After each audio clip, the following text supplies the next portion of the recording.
Hey everyone. Hey guys. Just want to make a little disclaimer before the pod episode. We realized after the fact that Ava Victor uses they, she pronouns, and we would just want to acknowledge that moving forward. We used she pronouns for the entirety of the podcast, but we just want to say we totally respect their identity, and moving forward, we will be referring to them as the way they would like to be. And this goes for any actor or director or any person who we don't know their pronouns or learn after the fact. We just totally respect all identities at the See You Next Thursday podcast. Yep. Sorry about that. Enjoy the episode. Yes. It's so good this week. Enjoy. We actually know what we're talking about. Okay. Bye. Oh, wait. Mine's not on. There we go. That was a good Was one. that good? Okay. Hi, Sarah. Hey, Franks. Welcome back. Back. To the See You Next Thursday podcast. Welcome back to See You Next Thursday, y'all. Woohoo. Thanks for watching and supporting us already. Your comments are so nice. What so the sweetie. Like, okay, I will make more episodes. Like, We are gonna keep doing this. I know, yeah. It's like a great way. I personally feel like this is great for me because like my job already feel like is like really, I'm on my computer, but it's not in the way that I want it to be. And this is like a creative outlet for me and for both of us to like just put time and effort into. So Yeah, I'm really grateful that we pushed each other to see the movie we're talking about this week, because we were both like, we should see this movie, and then we're like, no, for the pod we should see this movie. So yes. it was really nice. Yeah, and like that's the thing too, is like it not only like makes me motivated to like do something creative, but like it made me see this movie, and I'm so freaking happy we saw this movie. Oh my god, yeah. I didn't realize it was such a limited release. I didn't know it was just in New York and LA. I think so. I think it was just New York and LA. I think could be lying. I think it might have released wider at this point, but it was definitely an independent release. It's like, which is cool. yeah, if this is in a theater near you, we're gonna say this through the whole pod, but go see Sorry Baby. You have to see this movie. If you're sick and tired of the summer slop, okay, I'll just say it. The summer slop, the dumpuary, January, February, March. I can't include April because Sinners came out. But if you're tired of all of the horrible movies, to be quite honest, that have come out, that, or like the non 5-star movies, that's the word. Yeah, and we'll talk about that. Yeah. I just want to start off by saying we have some social media for you guys to follow, because we seemingly have some fans already. Some followers, which is amazing. We have like your fans. And we appreciate that so much. Like, we're so excited to be doing this. I just can't overstate that enough. But our TikTok is See You Next Thursday Pod. Yep. And our Instagram is See You Next Thurs Pod. Yep. And we'll be posting reels on there. Like, we did a little vlog for Sorry Baby. You want to talk about the vlog we did? We had a fun night at the movie. We saw this movie at 10 p.m., which is a crazy time to see this movie. We were like kind of hyper. I had worked a full day, like a double at my job. I'd got 3 hours of sleep the night before, but I was like, we're seeing this movie. I was so hype. And we got our popcorn. We got our little flavor soda. maker soda, our sweet creamy swirl mix-in. We got that A-list combo deal. Yeah, Yes. Reward. But We had so much fun. I also felt really hyper and just excited. Yeah. I think something also when the video turns on, I'm just like, like, yes, making vlogs was so much fun. And then after the movie, we were depressed as hell. Like, we both just looked at each other. We were like, so that just happened. you said something to me before we saw the movie, and you were like, this is either gonna like be really bad, or it's like we're either like both of us are gonna be really struck by it and like not know what to say. So, but like automatically we're like, the vibes are going to be low after the movie no matter what happens, and vibes were definitely low. Vibes got low real quick. The first like little piano score in the beginning, Oh, we'll get into it. yeah. Is there anything else we need to get into before we start? Well, our first 2 podcasts were unfortunately about superhero movies. we just want to apologize for that. guys, this is not a superhero podcast. I hate to break it to you. And hopefully you don't think it is. It's just a movie podcast. But that is when we started the pod. Superman, Eddington, which I loved, and then Fantastic Four. I just want to apologize for last week's pod. I was out of body. And I did not know what I was saying. And I don't know anything about Marvel or Fantastic Four. So I was not like... I had so much fun recording. But I'm actually passionate about Sorry Baby this week. It was a little painful to rewatch because both of us are like...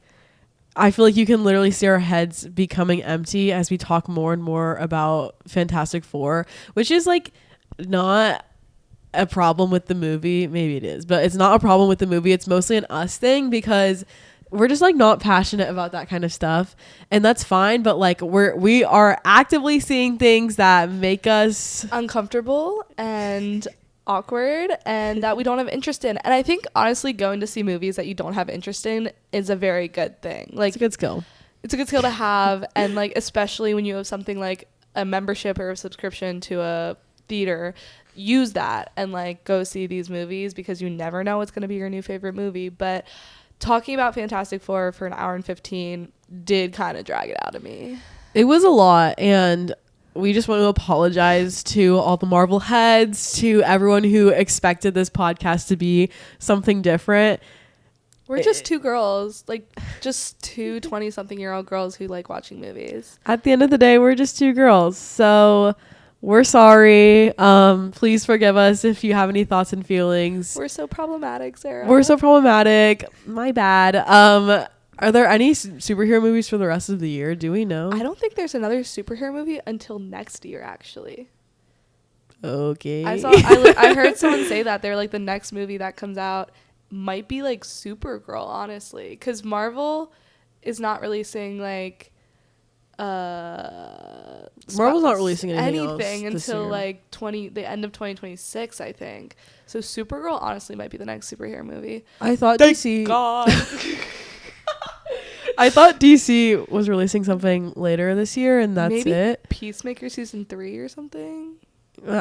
Girl, you can tell we don't care. Also, shout out to everyone in our TikTok comments. Yes, y'all aren't mean. Y'all being nice. I appreciate that because we do clip the most crazy stuff to put on there. We're rage baiting on TikTok. Let's be so real. I love rage baiting. It's so much fun, and y'all are gonna hate the F4 clips, but I appreciate all the Marvel heads not being mean in those comments. Y'all are gonna come for us for sure, and DC heads. I'm sorry for Superman. Well, any difference? Sorry, no difference. My bad. Well, y'all are gonna come for us, but honestly, I can't care. I can't care. No, why would I care? This is fun. Like, this is a fun thing we're doing, and I'm not making it not fun. This is for fun. This is for fun, y'all. We make no money off this. We're actively losing money doing this podcast. I'm actively losing time and money, except it's time spent with my best friend. So no, literally. Literally. You guys don't know this, but me and Sarah hang out like maybe 4 times a week, and every time we see each other, we're like, oh, I miss you. We're like, when was the last time we saw each other? And it was literally like 2 days ago. So I love that this pod is kind of scheduled Sarah time for me. It's scheduled Frankie time and scheduled movie time, and like it's scheduled time. We normally just talk about everything on the subway afterwards, and we did, and well, we still did. Like every time we come out of a movie, we're like, we can't talk about it to the pod, and then we're like, let's talk about it. Because why would I keep it in? No, like, that makes no sense. Also, we talked after the movie, but more thoughts have formed, and like more coherent thoughts have formed. So yeah. We got shit to say. I love it. Should we just jump in? Yeah. Is there anything else we needed to get off our chest? I have a couple things I want to preface before we get into us seeing this movie. Yeah. So I was heavily marketed this movie for some reason. Like the beginning of July, I got a bunch of ads about this movie, and maybe it's because I'm a 20-something white girl and they knew this was their audience, which is valid. This movie was very relatable to me. Got me bad. But I think part of it being marketed towards me, like, that made me want to go see it more and more, because maybe not everyone on film Twitter was talking about it, but literally every time I opened Instagram, I felt like I got an ad for it. So I kind of appreciated that from Ava Victor. And then also another preface for the entire pod is that I don't cry during movies. Oh. So this movie is very sad. It's very dreadful and depressing to me. But something about movies and TV, I don't cry much as it is, but I know it's like not real. Even documentaries, I'm like, that's just like crazy. It's something in my brain. Maybe it's something with my astrology signs. Like, I don't cry very frequently, maybe once a year, and it's never at a movie or a TV show. So maybe it's got to do with my moon or my something. Moon or my raising or something. But just want to preface that I found this movie heartbreaking, breathtaking, blah, blah, blah. I did not cry. And I think if a movie ever makes me cry, y'all be the first to know. And it's going to be a gag because I don't cry. So I think that's so funny because I'm about to say the exact opposite of you. I didn't get like any social media marketing for this at all. I think I just saw a TikTok come up on my For You page this week and I was like, I'm already seeing the movie. Like, you got me. And I saw it on Letterboxd. It was like our top movies halfway through the year. These are the top movies that's been ranked. And Sorry Baby was number 2. Yeah, it's very high rated on Letterboxd. Which, as it should be, thank God. But I saw that and I was like, oh, I should really get myself to that theater then. And then when I was training at another job, one of the people there were like, oh, have you seen Sorry Baby? Like, I'm a big independent film person. And she was like, you have to see it. And I was like, dang, that's now like 2 sources telling me I have to go see this movie. So I was really happy. I'm a huge crier during movies. There's something in my brain chemistry that's like, this relates to you in a heavy way and you're going to be really upset about it. And like, everything just reminds me of something, I feel like, which like, that's what media is supposed to do, guys. I was going to say, it's a beautiful thing when we express emotion in a movie theater. That's true. And like, art is supposed to make you feel something. Exactly. So like, I'm not ashamed I'm a crier at movies at all. Yeah. I think I used to get told a lot when I was younger, like, you're so emotional, but like, I wear that like with pride now because I'm like, for a long time I couldn't express my emotions the way I could, and so I'm so happy I can like express myself and like truly like sit there and watch something and feel the way it's like intended to make you feel. So I think it's really beautiful. No, it is beautiful. And I love that people cry during movies. It's like anything. It's like laughing during movies. It's like, it's just when something makes you feel, and it makes me feel, just no tears come out of my eyes. And I think like it's so crazy because when I watch movies, I'm like, I want to cry. Like, I want you guys are gonna be like, oh, she's depressed, she's repressed. Like, no, that's not true. I'm actually very fine right now. But like, quite okay. But like, when a moment's happening, I'm like, I feel it in my chest, I feel it in my throat. Like, oh my God, this is heartbreaking, it's devastating. I feel all the emotions. Just tears don't come out of my eyes, and I think that's okay. That's completely okay, as long as you're still feeling it. But I think it's a really fun fact that like I don't think I've cried from a movie since like maybe Marley and Me when I was 9.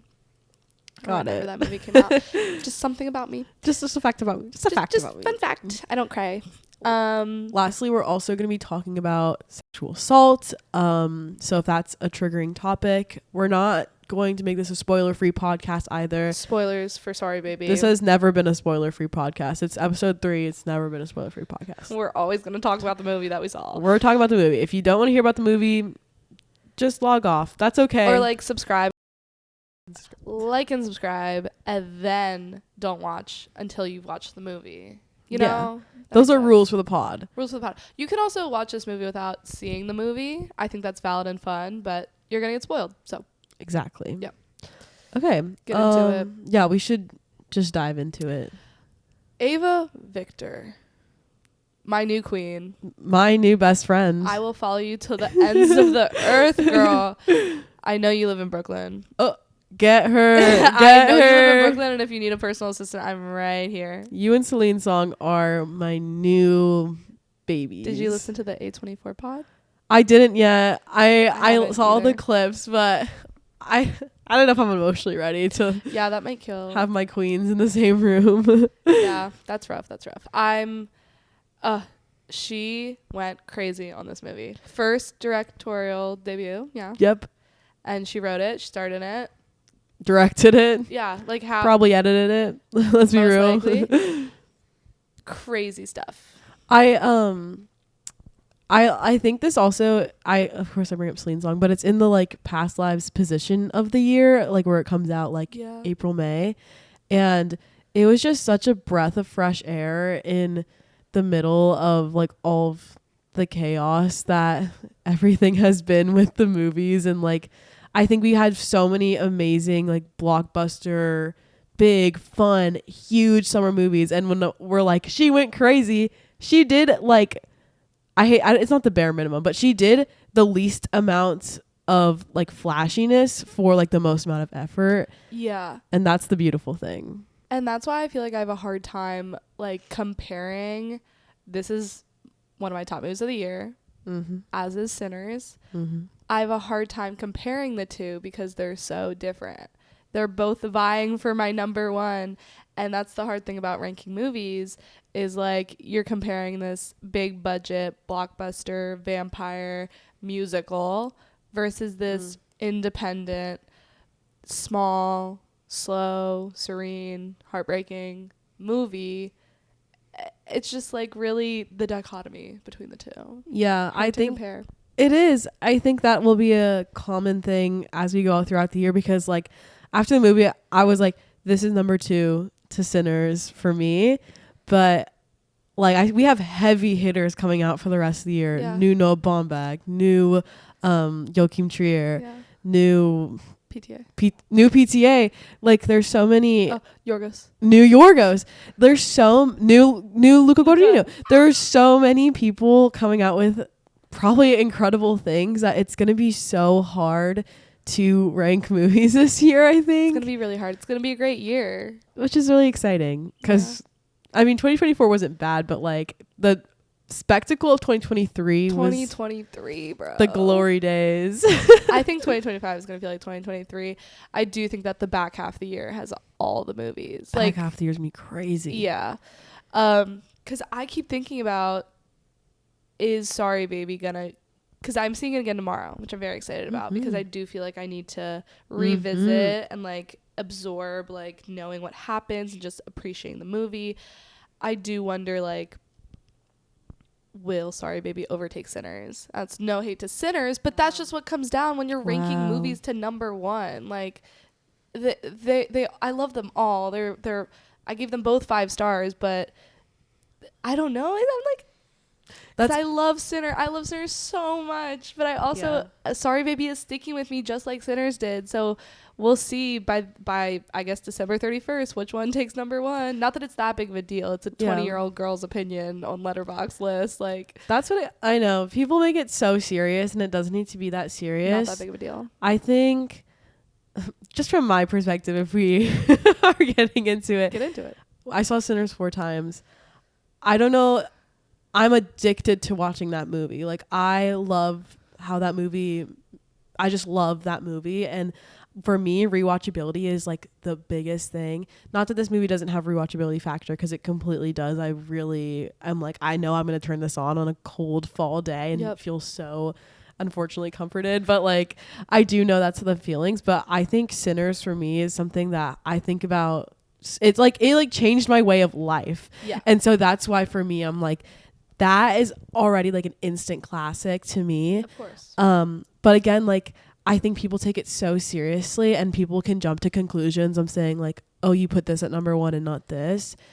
And again, we're 20-year-olds on the internet. On Letterboxd. It's Letterboxd. It's not a big deal. It's an app. Me and my average of 4 likes. Exactly. Reviews, no, exactly. Yeah. It's not that big of a deal.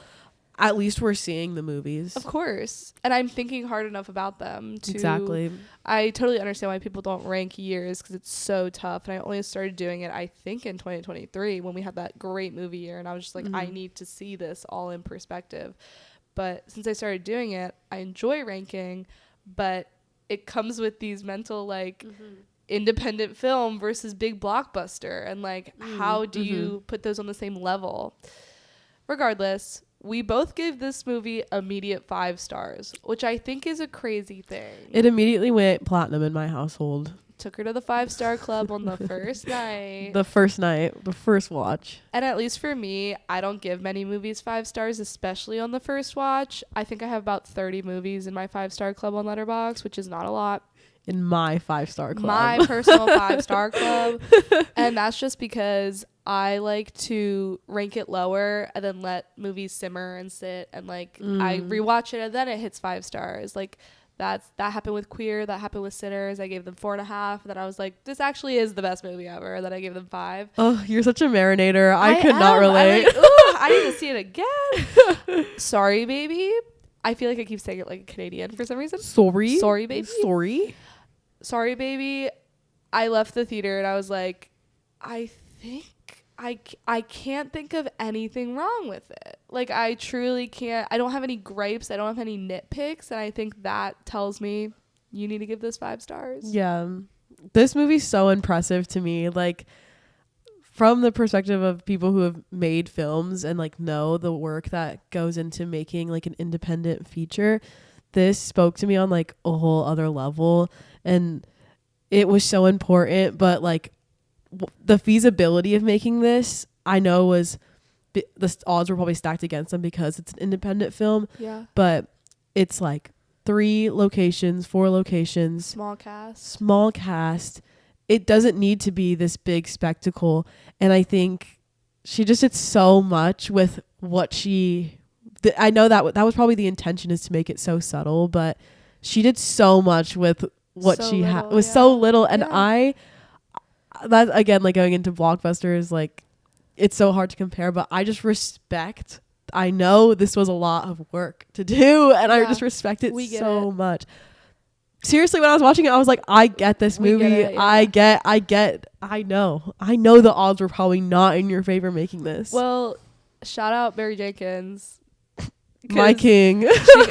Ava Victor got those connects, got Barry Jenkins to produce. Like, I need that. Give me that connect, like real quick. Give me that email, like, because I listened to an interview she talked about. She found the right producers and financiers, and then they put her on the path to like success. And then it got bought at a festival for way more than they made it for. So she already won in that instance of making her profit. And then it's been in theaters and it's been doing pretty well. Like, from what I know, I don't care about box office. I don't keep up with that. But it seems like a lot of people are going to see this directorial debut independent movie of a woman.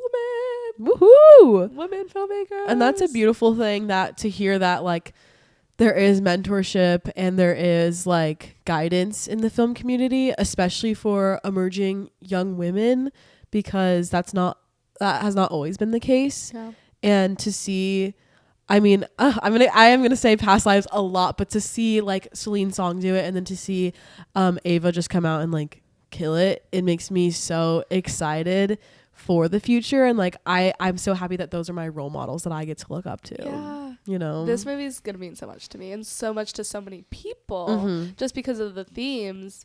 It hits ya. Oh, it hurts. Oh, it's devastating.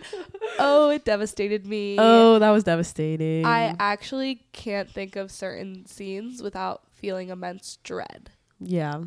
Do we want to get into those scenes or something else first? Yeah. Do we just want to start from the beginning, or do you want to go all over? Like, what's your approach? Oh God, I don't know if I have an approach. I definitely want to talk about like the music and the cinematography, but also just like certain scenes. Okay. Yeah, I kind of have all the years written down. Okay, well, let's go through the years, because that might be helpful for the people listening. I guess going by acts would be helpful, because the first act, already you're hit with that piano score. It's a long shot on her house, and already I was like, oh no, this is going to ruin me. Like, I hear a piano, I'm out. I see a long shot that lasts for about 5 minutes. I'm out. Well, these wide shots, they're throughout the movie. I don't know what lens I have the cinematographer's name, Mia Henry, used on her camera, but these wide shots are beautiful. The ends are like out of focus, and it's so clear in the middle. And the way we hold and linger on so many shots and scenes throughout the movie I normally don't like slow cinema, but I was always intrigued. So shout out to the writing, shout out to the cinematography. Like, I just thought the way they approached this movie was beautiful, and it fit the story beautifully. I think to that point, like, it was always intentional. We see so many student works that We do? they just linger on a shot for a little too long, and you're like, Why? all right, let's change it up. Yeah, and also, like, reason versus no reason. Is there a reason we're hanging here for so long, or did you just not get enough coverage? You know, because that's what we think when it comes to student films. But like you said, there was always intention on why we're holding, why we're lingering, why are we here, why is it a wide and not a close up? Like, we could feel that and tell that from watching, and I thought that was beautiful. And I thought that was really readable to a non like film audience member as well. I think like if I could see my sister watching this and not wondering why we're switching like to so we're not cutting so many times, like, I know it's a good movie because I can tell her, like, I could tell that she would be able to like pick this up, and it's digestible. Yeah. So first year, or the first act. Yeah, like, the first act. I mean, the first thing you said was like, I could like picture like you and me talking about this. Like, we literally just had this conversation like 3 weeks ago. The first scene, what is just two girly pops talking about girly things. I just saw all my best friends in that moment when they're just laying on the couch, when they sleep in the same bed. Like, that's just girls being girls, and I thought that was really beautiful. I wrote down female friendships in my notes because this is a movie that's so just about having someone in your corner, someone that you miss and long for if they're not like right next to you, but you know you have them, and going through a hard time with this friend by your side. Yeah, that's the really beautiful thing. I feel like I could see my friends in so many of these scenes and in so many instances in Agnes's life. And like, that was really meaningful to me because I love a movie that you can just see yourself in. And that's really, I think, just a beautiful thing. And it's so beautiful that I have so many friendships I could like draw back to. And like, it's so relatable in that sense. We're like, we literally had that conversation 3 weeks ago. We did. No joke. We had that exact conversation at the beginning 3 weeks ago. And like, yeah, it was just a beautiful thing. I just knew. I was like, oh, I'm going to be destroyed. Like, I just knew. Break me. Yeah. What did you think of, I'm curious to hear your thoughts about the dinner scene. I thought it was hilarious. Yeah. I was laughing probably more than anyone in the theater during that scene, just because I thought it was so funny. To this queen who's in this movie. Yes. Don't know your name, but you look like Ethel Cain. You're fire. You're iconic. You're fine. You look like Ethel Cain's like this is not a Reed, her Wario. Like, you know, like it's like if you put them next to each other, it's like you guys have the same vibe and face and bone structure, but there's something different about you. I don't know. I love how you put that. I'm sorry. It sounds like a Reed. It's not a Reed. Great way to put it, though. No, it wasn't. But she was so funny to me, and I could tell. I feel like I was sussing out this movie through the entire watch, and I was like, what's going to happen here, especially with the professor? I was like, something's going on here. They make you want to think that, but I was like, I was just like always like one step ahead of the movie in a way, because I was thinking of all the possibilities. I knew when this girl was on the screen, I was like, you're going to mess up my Agnes's life in some way. Not mess up, but like we reveal later on that like something happened with her, that like blah, blah, blah, XYZ. But totally. Dinner scene. One of the guys was like so funny. Yeah. I forget what he said or how he said it, but it was like, I know you as a like, yes, Ava's writing skills, like I know that person. Yeah. Do you remember? Well, that was I was gonna say, like, I know all of these people, and that's what, like, I wish I knew exactly, but I think his line delivery was just so genius, and like, I just know all these people sitting at this table. I just know y'all. I know y'all. And this was them reuniting, right? After like not seeing each other for a couple years. And then we go back in time and kind of see them. Well, she mentions it was definitely that year I would have done that to myself. And that is crazy that that's the catalyst to taking us back in time. The year where their bad thing happened. Is yes. That what it's, yes. That's what's next. Which is so, that's so genius. My gosh. You're so genius. Yeah, because Namiaki's character is like, please don't beep yourself. Yeah. Right? That conversation in and of itself was, Ava's writing is so realistic and so just like, oh yeah, I'm not going to do that. I definitely would have done it last year. Oh, the year before. Definitely the year before that. But I'm not going to do it. Even if I kind of want to. Like, I don't know. Like, that's how you talk to your friends. You're like, I might, but I'm not going to. Like, I don't know. And that conversation of, I'm leaving. I'm going back to my life in New York City without you. But I want to make sure you're okay is like so like heartbreaking because Agnes is obviously staying in this town where this awful thing happened. The memories associated with that, the same office, the same housing, like that is brutal. It's everywhere she turns. And I actually can't make words for it right now. But yeah, that's such a tough conversation to have is like, I am leaving. I need to make sure you're going to be okay. So we need to talk this out. Luckily, Agnes doesn't beep herself. Well, like I don't know. I feel like I've been Naomi Aki in so many situations because I am so long gone away from home that it's like again there's just little pieces of me in all of the filmmaking, and also I have definitely been Agnes before. Oh, I've been Agnes. I've been Agnes. I've been Agnes in many an instance. We should get into the year with the bad thing though. The bad thing. This act broke me. Oh my god. This was the end of the beginning for me. This was brutal. God. God. So we meet the professor. It's their mentor for their thesis. And he's not even hot. As soon as I saw his face, I was like, you were Kills the Flower Moon. I didn't even clock that. No, I knew because I was like, you were Kills the Flower Moon. And there's obviously tension between them, and there's even a conversation between Naomiaki and Liddy and Agnes. There's a conversation between them.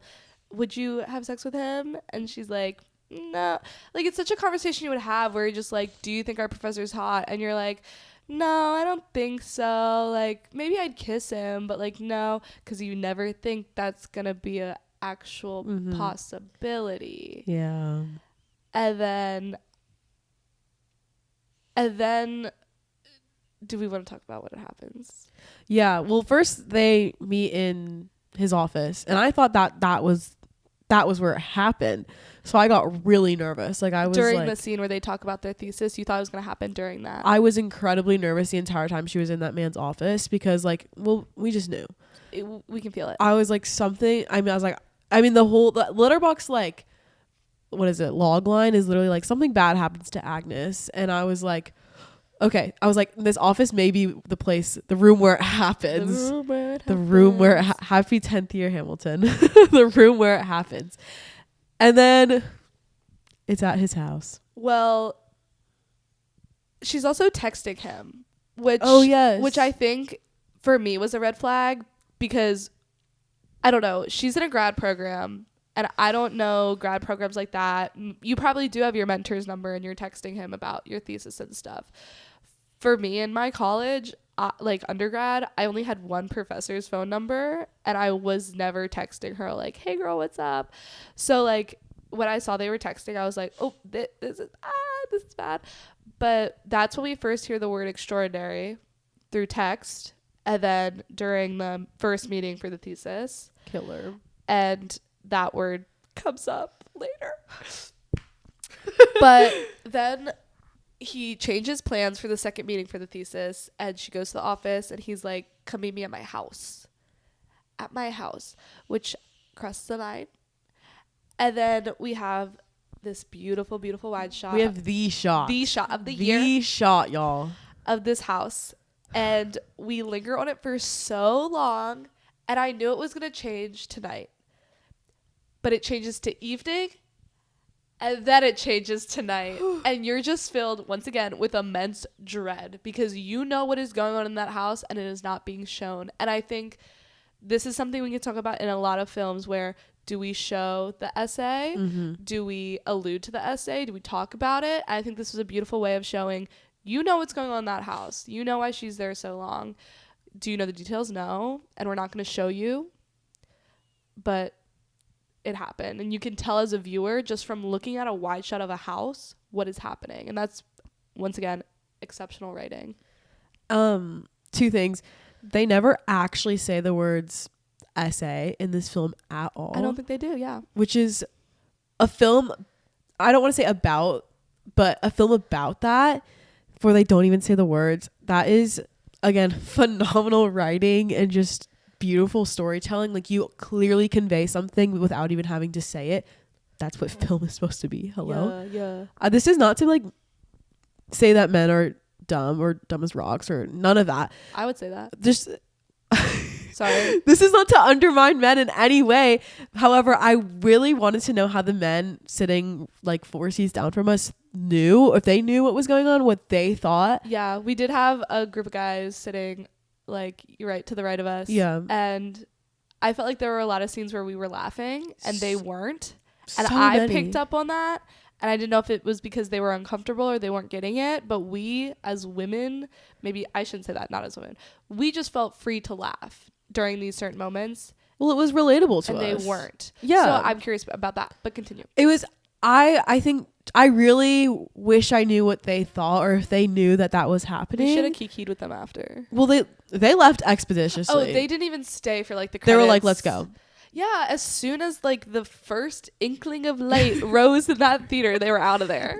Well, that's why I'm like, were they uncomfortable? Did they feel like, were they like They might have just like not liked the movie. Exactly. Yeah. So that's why I'm like, I just want to know if other people who watched this, like, or I guess other men who watched this, like, picked up on that. If they probably did, but I just knew as soon as this act started, I just knew it was so dreadful and so something horrible was happening, and I could just tell what was happening the entire time, and I just wondered if that is like exactly how they felt. So specifically, one of the scenes that fills me with dread is wait, backing up. When she leaves the house, we're following behind her, and we don't see her face until she's in the car, which I think is really powerful. We literally follow her entirety from the walk from the house all the way through the campus, through the neighborhood, to where her car was parked in front of the English department's office. Yeah. And then we only see her face once she's in the car. And then she drives home. I think we follow her for a great bit of the drive home. We do. I saw like the car behind her and I was like, is someone following her? Like, I was freaking out. Like, I was like, she can't take anymore. Like, but specifically when she walks in that damn house, Liddy's sitting at the table. It's so silent and it's so just like, oh my God. I think Liddy says something like, are you okay? She shakes her head and says no or something. There's silence. And then it's like, my pants are broken. Yeah, that's all she says. And that broke me. That was, again, the end of the beginning. That is so beautiful writing, so heartbreaking, so because just the entire encapsulation of what she just went through. How do you explain that to a friend who doesn't know what just happened? My pants are broken. It's so fresh too. Like, oh, like just like knowing that, like putting myself in that situation fills me with so much like sadness and hurt for the character.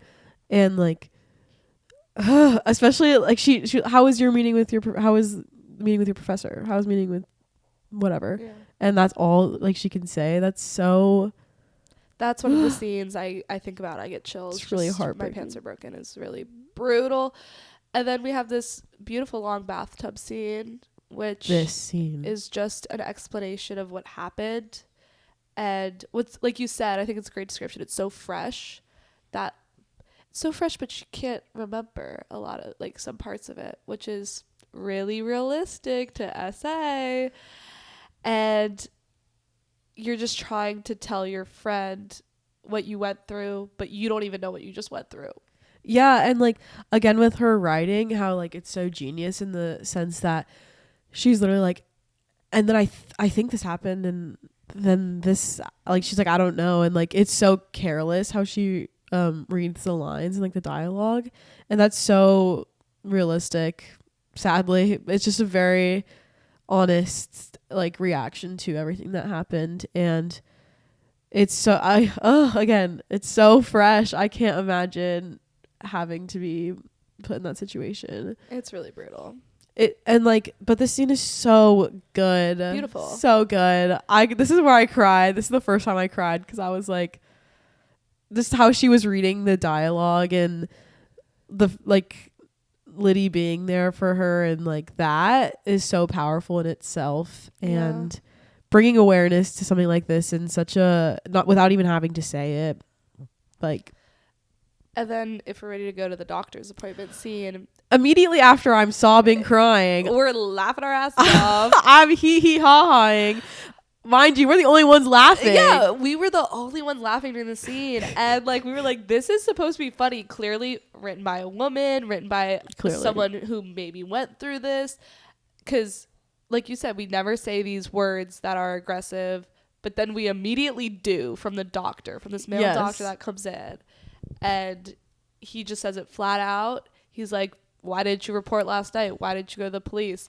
Sorry, I just went through this awful thing. I needed to take a bath first. Like, my bad. My complete bad. Also, it's this power dynamic between a professor and a student.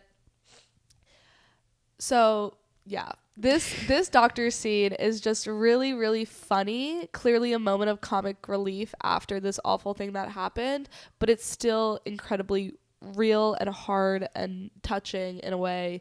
If you get this or have been through this, you're like, damn. Yeah, I just thought it was funny that we were the only ones, like, we were laughing I was laughing so hard at this scene. No one else was laughing in the theater. I was like, all right, clearly y'all are a little uncomfortable by this. I haven't seen any feedback about how people are perceiving this scene. I could definitely see people say, oh, it's heavy-handed. Oh, it's trying to paint people in this light. I don't think it's heavy-handed at all. It's not heavy-handed at all. It's actually real. It's actually just depicting what actually happened. Yes, because you get asked all these questions like, did you report it? Did you go to the police? Okay, well, if you went to the police, they could have done this. Now you've waited too long. We can't do this. You took a bath. Now we can't do this, this, and this. It's like, sorry. My bad. My bad for trying to live after the worst thing in the world happens to me. Like, truly. No, literally. Truly. And just to have this awfully comedic doctor come in and deliver these lines perfectly. Yeah. Also, our theater was pretty empty. I think we maybe had 8 people in it. Yeah. Some people were getting up, go to the bathroom. I'm like, you're missing crucial parts of the film right now. I don't know how y'all could pee in this moment, because I'm on the edge of my seat. I'm on the edge of my seat. I was just talking about, I don't remember who I was talking about this with. Maybe you. But I was talking about how every doctor's office I've been to, I've cried at, because Aww. I don't know what it is. I don't even think like doctors are scary, but I think it's just having someone who, like, I'm sick, so obviously I'm in the worst headspace ever, or like something's wrong with me, so I'm obviously in like a horrible headspace.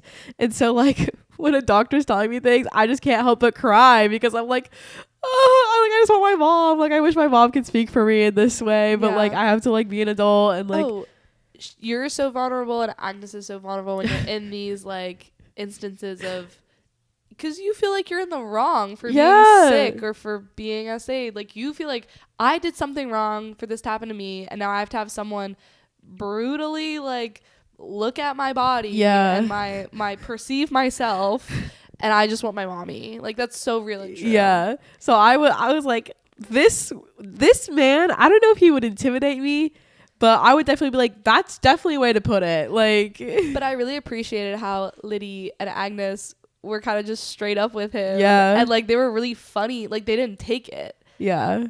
Even like Liddy especially felt like she was like, no, why would you say that to her? Like, that's so screwed up. And like, no, like, I don't know. Liddy is such a good friend, truly. Liddy is that girl. Friend of the year. Friend of the year alert. And also, I need Naomi Aki in every movie. Can she just be in every movie? Like, I'm ready for it. Truly. But what's next we want to talk about? The Year with a Good Sandwich. Oh, the sandwich. Is this when we meet the kitty cat? It is. The kitty cat. I'm glad so many things looked up this year because Yeah. This was really, really funny to me, her first interaction with the cat, because it's, once again, incredibly real. You meet a kitten and you're like, I guess I love you now. well, you're mine. Well, let's go buy you some food. The scene of her with the cat in the supermarket, I think we were both dying. It was so good. Oh my God. Like, just the cat popping out of the coat and just, like, could not contain it. Physical comedy at its best. Do you have a cat in there? No, what do you mean? No, literally no. Like, what? Her acting was so good in this moment. I was like, you too much. Like, I was like, you a key girl. You a key girl. Oh my gosh. Does this scene open with jury duty? That's the year with all the questions. Oh, I'm forgetting a whole year. But I forget what bad. comes first. Oh, well, we're already talking about. Okay, let's do the youth sandwich. Yeah. So we meet, don't even know his name. I know that John Carroll Lynch is the actor's name. Mm-hmm. Zodiac. Get into it. Oh, he's in Zodiac. What an interesting character to just plop in the middle. Such a compassionate, empathetic man. Oh, in the middle of the film.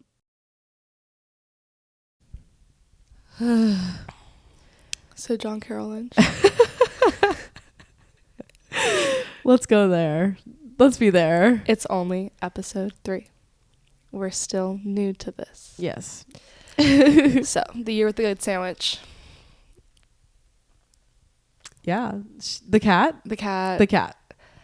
The cat was such a good addition because I do feel like a lot of people who go through difficult times get pets. Like, I do feel like that. Also, cat distribution. Wait, let me start over.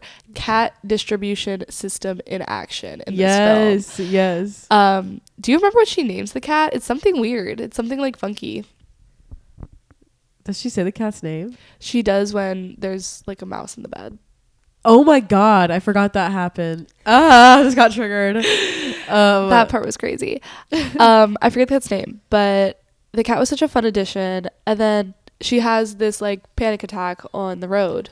Yes. And she pulls into the sandwich shop. That's why that happened. Yes. I completely forgot. I was just like, I know this really nice man talks to her about just life. Well, what's funny is when she first pulls up, he's like, what are you doing? We're closed. Like, he's being like typical man moment.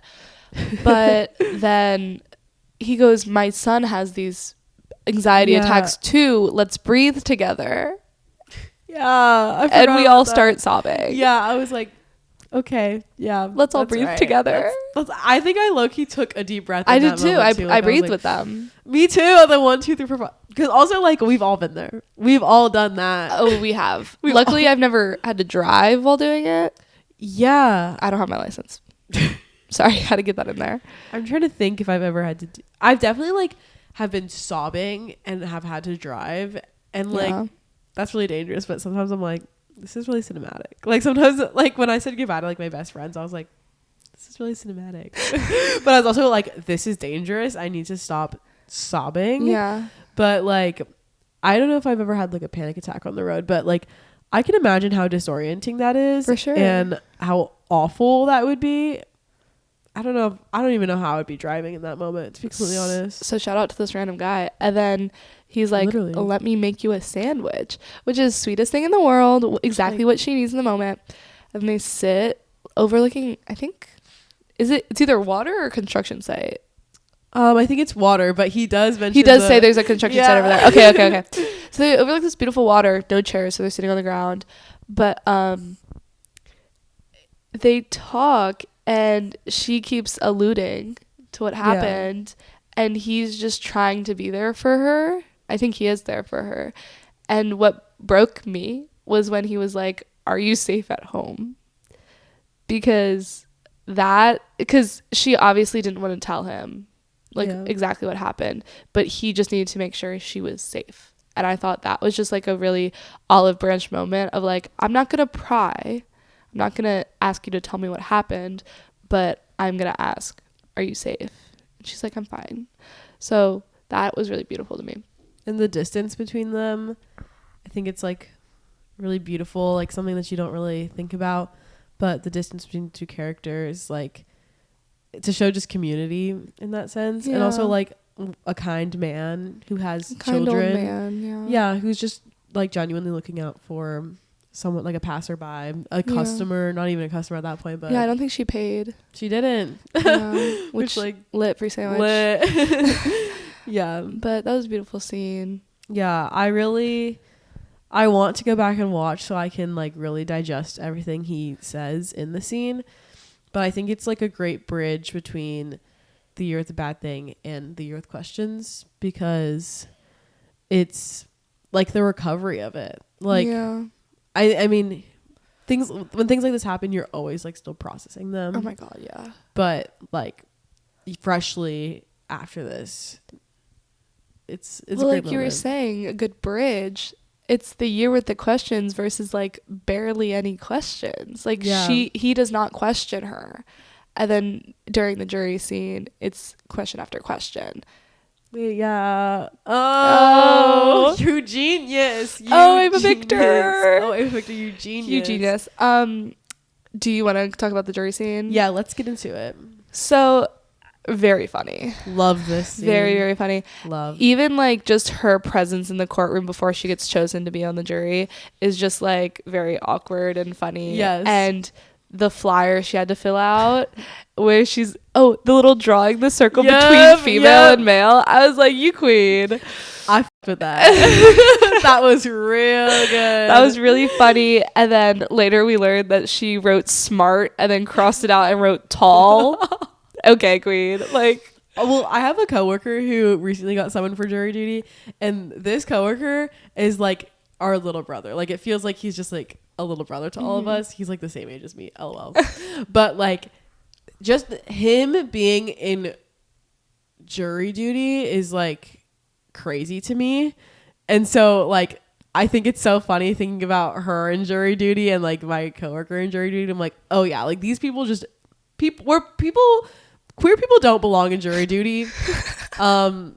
Yeah. We should not be there. I'm just gonna throw that out there. 20-year-olds don't belong in jury duty. So well, when I thought this was gonna have, I had no idea where this was going, her being in jury duty, but I thought it was going that she was going to be on trial, or on the jury for a trial of a sexual assault, an essay, and I was very fearful for what that would do to her mental health, because we have a friend who was on jury duty when they were 20, and it was for this very serious like essay trial, and they were like, I'm not mentally prepared for this.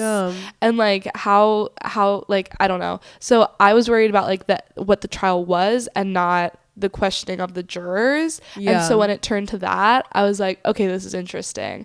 And so the questions that they asked her, she clearly didn't want to say what happened, and like, why would you want to say what happened to a room full of strangers for something as trivial as jury duty?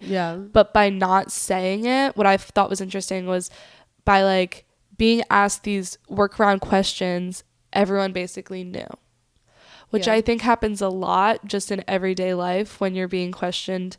For me, it's like when I'm being questioned about like my past relationships, it's like, I'm not telling you what happened, but it's pretty clear by my answers it wasn't good.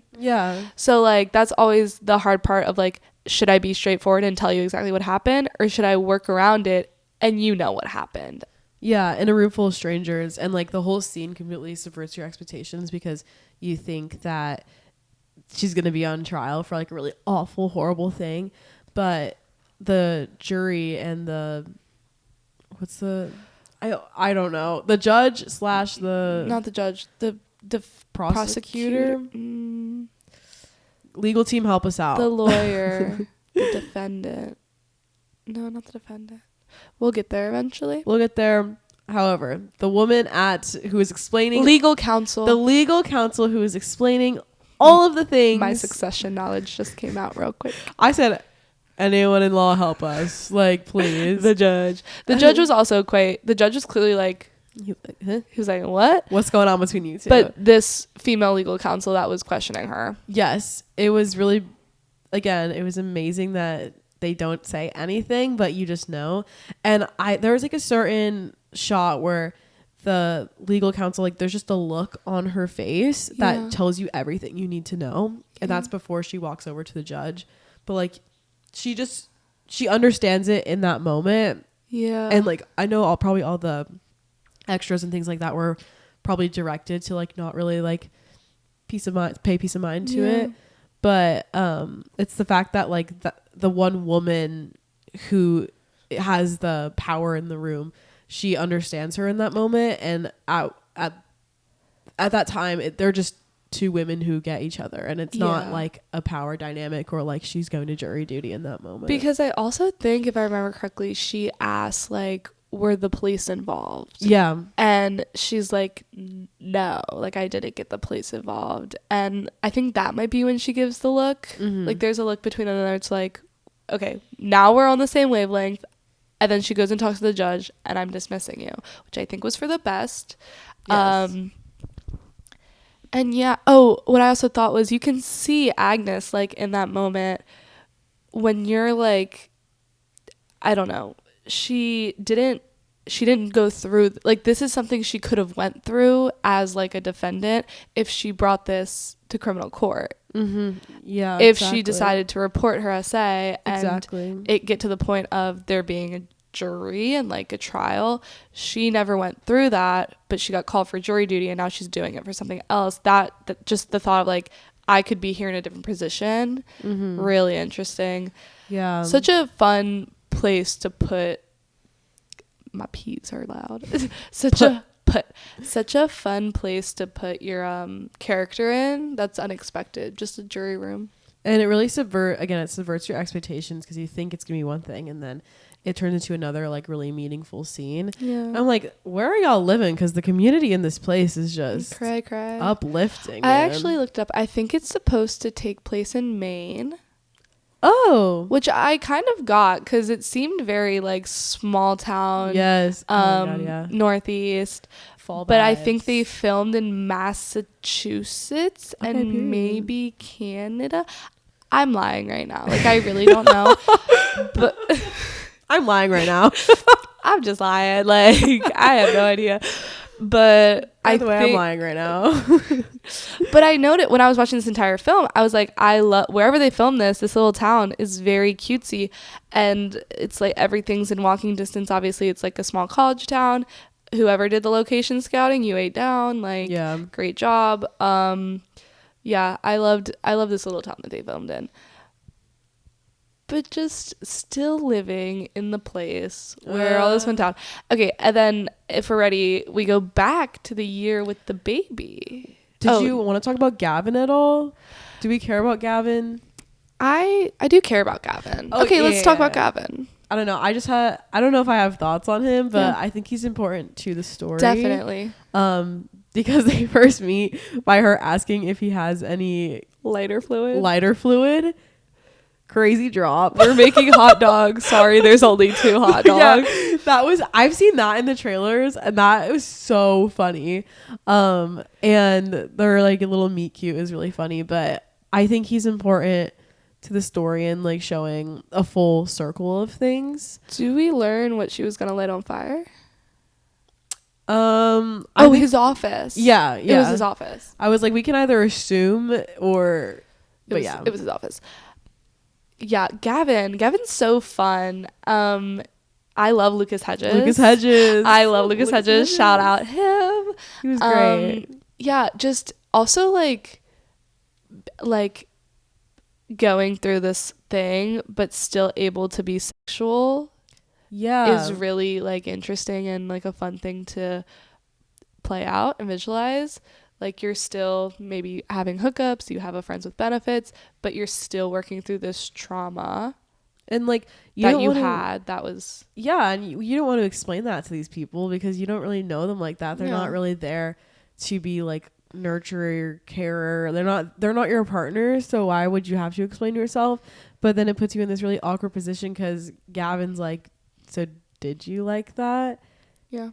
And like I wouldn't know how to answer. Yeah, there's also one time where she runs over to Gavin's house and she's like, come have sex with me. Yeah. Which is like so like movie moment. But it's also like you're in this headspace where like you need to work through this emotionally and kind of physically too. Shout out Gavin. Thanks, Gavin. And then this really funny bathtub scene happens. Oh really my God. Cute bathtub scene where he's like, "Can I sit behind you?" Yeah. Aww. He's such a. I need me a Gavin. He's a piece of me. Oh yeah. The conversation that leads to is really interesting, saying like, do you want kids? Yeah. I want to again dissect that a bit more, but I think also like going through something so traumatizing and like you get asked by family so nonchalantly like, when are you gonna have kids?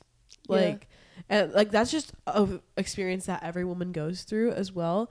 And so for him to ask that as like a serious partner in her life, I think that's, and I don't know at this point if he's been told or if he knows about the situation. I don't think he ever does. Me neither. Yeah. And so then that putting your partner in something in that situation, like telling them, you know, how do you let them know that I've had this really traumatizing thing happen to me? Yeah.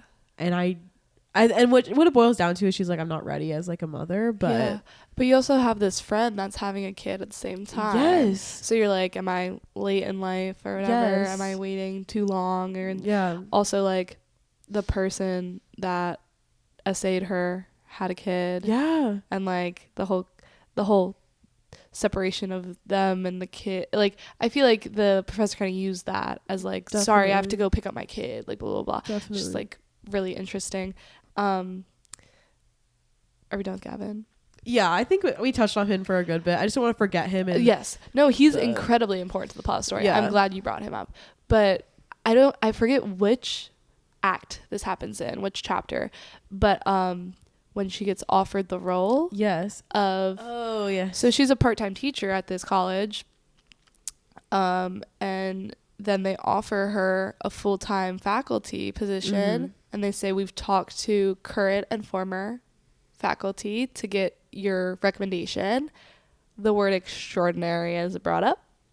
We all know what that means, which breaks my heart.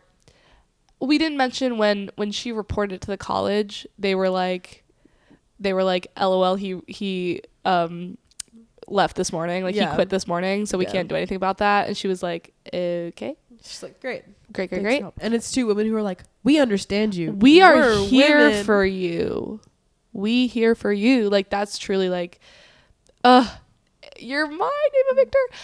Your mind.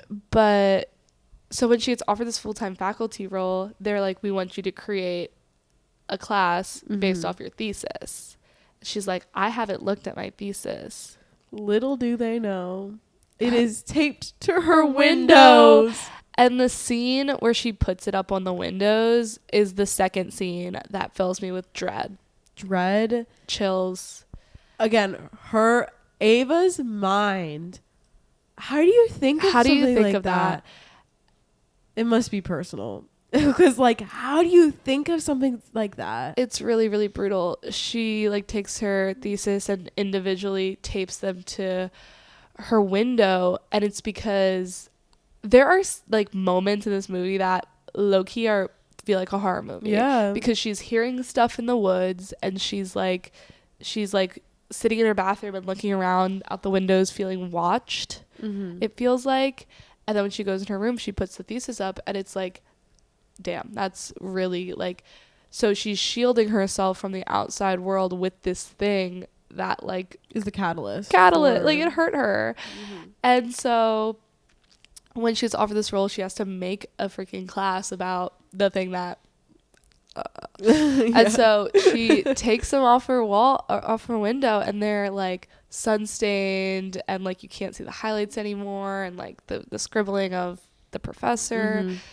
For that one word, extraordinary. Extraordinary is big and bright and bold. That's the only thing I feel like that, and it's like highlighted. Yeah. So tragic, but also your mind. Like, it's actually crazy how she how did she think of this movie and conceived it? Like, I don't comprehend. But she did study playwriting in college. Oh, She studied playwriting and acting. gorgeous. So I'm like, there you go. That's how you become a good writer. But yeah. And then I loved the scene where she was teaching Lolita to the college students. That's a great scene. We see another side of Agnes that we haven't seen before, which is her teaching. Her teaching side. And she's like a really good teacher. And she's really, really Yes. cutesy. I literally wrote down what the student, Logan. Yeah. So I wrote down what Logan said. He said, I'm pissed off reading this. And then he says, I don't like what he's saying, but I like the way he's saying it. And that can mean so many things. Yeah. And like we talked about it in the sense of like film. And like this may be a stretch, but I do feel like it could be addressing the audience in a way. Like, don't like the subject matter, but I like the way that they're saying it in the film sense for the men in the audience. Oh. Well, yeah, Lolita's such an interesting book to pick because it's very controversial, but it's a classic. And for this frat bro, first of all, the characterization of the person saying it's very funny. Yeah. Taking this like literature class, but he's like, he basically is saying like, I don't like the context, but I like the form. Mm-hmm. And I feel like we talk about that a lot in terms of movies. Like, this was a beautiful movie, didn't connect to it, thought the writing was bad, didn't like anything in it, but it's beautiful to look at. Yeah. And like that, having that as like a point of question in the movie. Yeah. Fun. I like that, and I like that it's brought up because I feel like sometimes the plots can like stray too far away, but this was a good enough like existential question for the audience to answer that like still was related to the movie in a sense, but didn't like take you too far out of it. Yeah, which I enjoyed. And then we go to her office, which used to be the professor's office. And little Miss Ethel Cain lookalike comes in. Yes, oh my god, yeah. And we get the reveal that she slept with the professor consensually. And Agnes is like a little shook by that. I'd be too. Drops. Like that, yeah. But that adds like a whole new like layer to Agnes's essay and the professor in general, just because he's willing to sleep consensually with a student. Is like, if that happened before Agnes's situation, did he think that was an invitation to, oh, I can do that to my other students? Yeah. Or like, I don't know, just when you're in a position of power, you have to be so careful with the way you act of the people under you. Yeah. And just this man taking advantage of it makes me sick to my stomach. Yeah. But learning that information, that someone that you also, this character thinks Agnes is like the best. She doesn't know she went through this. She's like, I'm jealous of your life. And Agnes is like, do not be jealous. You don't know what I went through to get this position. You also don't know if you're given this position because of what happened. Mm-hmm. Are you trying to make it up to me as the college, like, because I didn't report it or because I couldn't get anything out of it? Are they giving me this position as like a, can't remember the word, but like, yeah. Also I think it like, cause like Liddy and Agnes both say like, oh, you should or like Liddy's like, you should sleep with him. And Agnes is like, no, I probably wouldn't do that. But we know who would. But we know exactly who would. And it just shows, I think, also like the characters, it really reveals like their intentions and who they are to their core. Yeah. And we all have an Ethel Cain lookalike in our life, but it does put it in perspective, like the things that she had to do, Ethel Cain looked like it had to do, versus what happened to her. Yeah. And that's really upsetting. That's exactly what you were saying, but it's so upsetting. No, you wrote it greatly. It's just so heartbreaking. The entire time I'm just going, this is so heartbreaking. This is so heartbreaking. Ava Victor, you're a genius, and best movie of the year. Like, that's just like what this whole pod is. But if we want to go to the end, I guess we can go to the end. The real the one with the baby. Liddy comes back.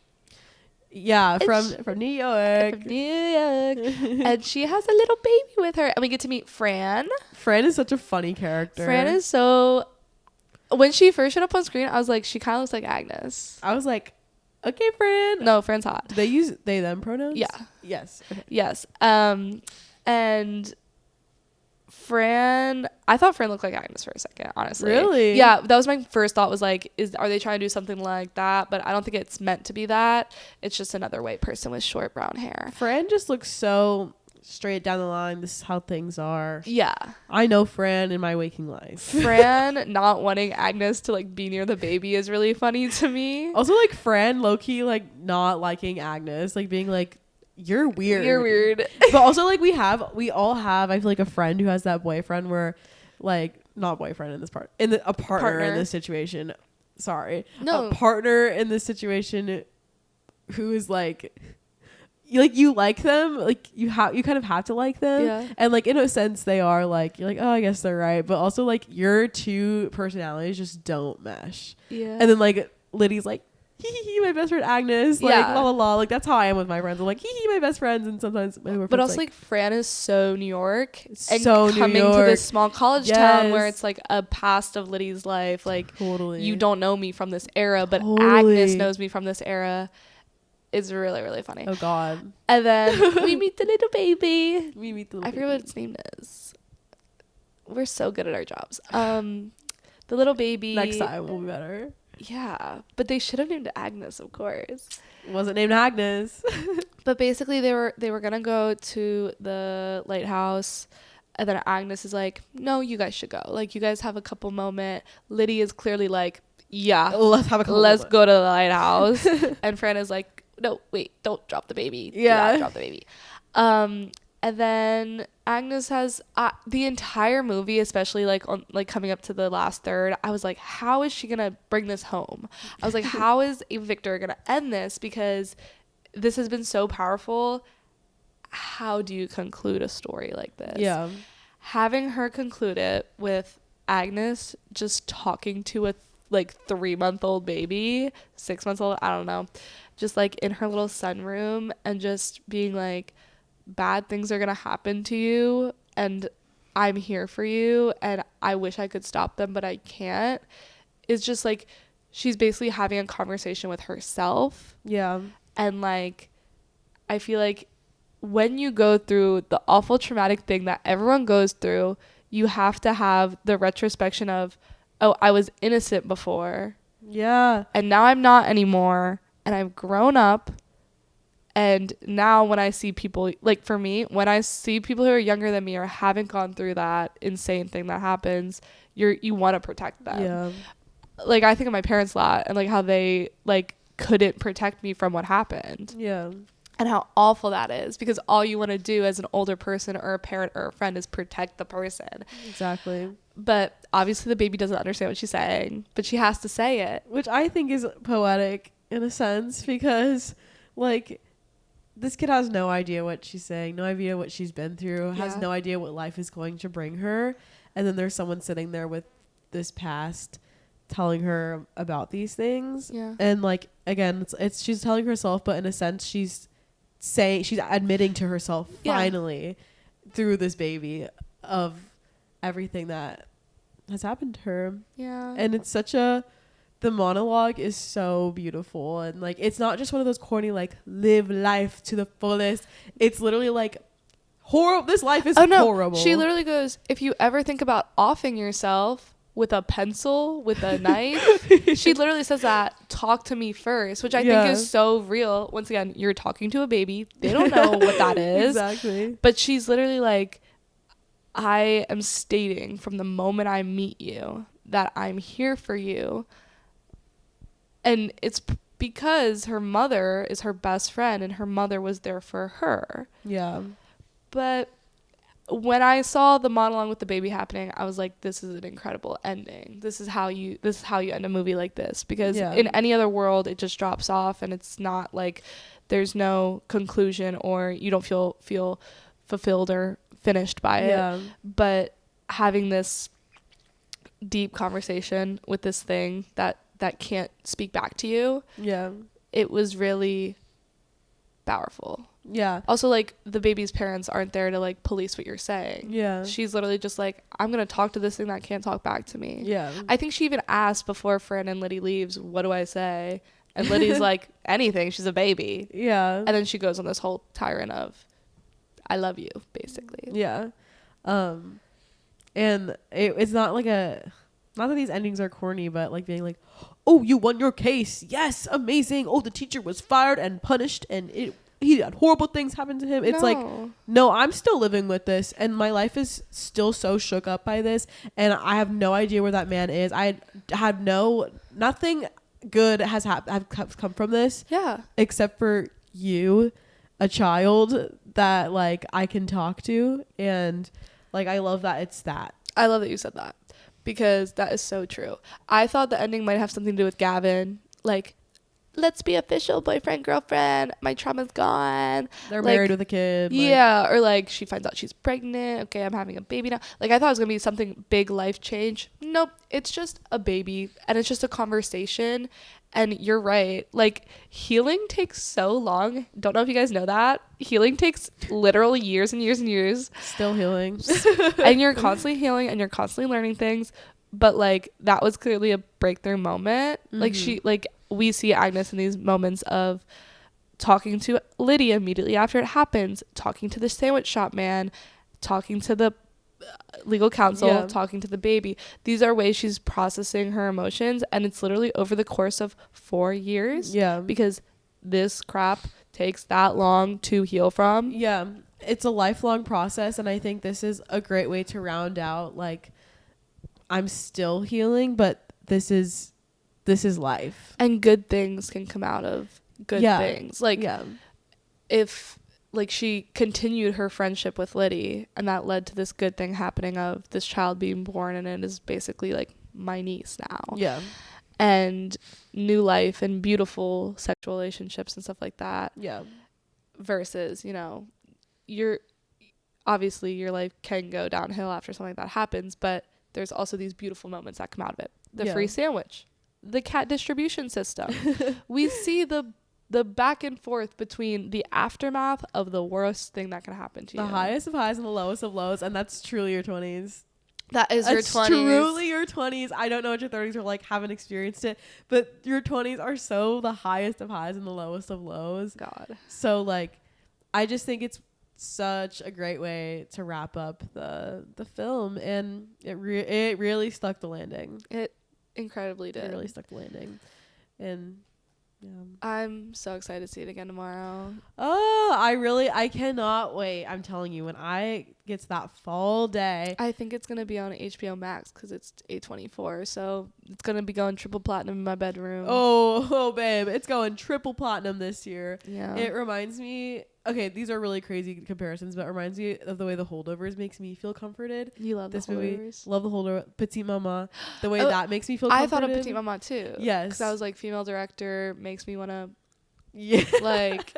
It makes me feel comforted in those ways, which are like kind of crazy comparisons, but like, because they're completely different. But like, something about that sad academia makes me feel so like. But Petite Mama pulls on those heartstrings. Yeah. And so does The Holdovers. I didn't like The Holdovers as much as everyone did, but I like that this was academia. Yeah. Setting. So academia. Setting. Sounds like macadamia nut. So vibey. So vibey. We're seeing weapons. So we have to mentally prepare ourselves for weapons. As I've said, I'm a soft horror girl, so this is definitely going to be... This is the girl who likes to tame. That's very soft horror, though. That's such a body... It's so body horror, so like, But weapons is like genuinely going to be scary. I just don't like jump scares, and I feel like it's going to be filled with that. You know what? I was watching a scary movie with my boyfriend, and the entire time I was like, if you just jump, you can't jump. So just we're going to be flinching in that audience. If you just jump, you can't jump. Yeah, exactly. If you just jump, they can't jump scare you. So I'm gonna be like moving my body. You guys can't scare me if I'm already jumping. I feel like I'm gonna pull one of these. I always do. I always do this. I don't like to hear it, but if I see it, I'm like, oh, it's fine. Oh, like I don't like the sound. Yeah, is normally because it's normally just like the boom. Exactly. So like, I'm gonna be like, it's the riser and then the boom. Exactly. We took sound classes. Yeah, I'm excited for weapons. I am nervous, but I'm quite hype. I going into it, I know nothing. I don't want to know anything. Another film that I'm going into with nothing. I go into most films not knowing anything, and honestly, it's for the best. Yeah. So I'm excited to not know much about students missing. Yep, another teacher-student moment. And I just watched my Oxford Year on Netflix. Go check that out. Any thoughts on that? This would be a crazy double feature with My Oxford Year. Sorry, baby. Sorry, maybe it would be a crazy double feature with it. Y'all can y'all can let that know, or just sit in the comments with that. To be completely honest, Just sit with that. just sit with that, because that movie takes a twist, but it is like a student-teacher relationship again. Crazy. I watched Megamind this morning. Oh, cool. Yeah, just wanted Love to throw it in there. that. I love that. Megamind. It's a Period. great movie. Period. That's where the iconic Wait, what? the blob. That's like No, that's not Megamind. that's not Megamind. That's Alien versus Oh, Monsters. you're so right. You're so right. I totally thought they're very similar in my head. Yeah. Oh, they're both blue. Okay, that's why. They're both blue. Wow. As with Avatar.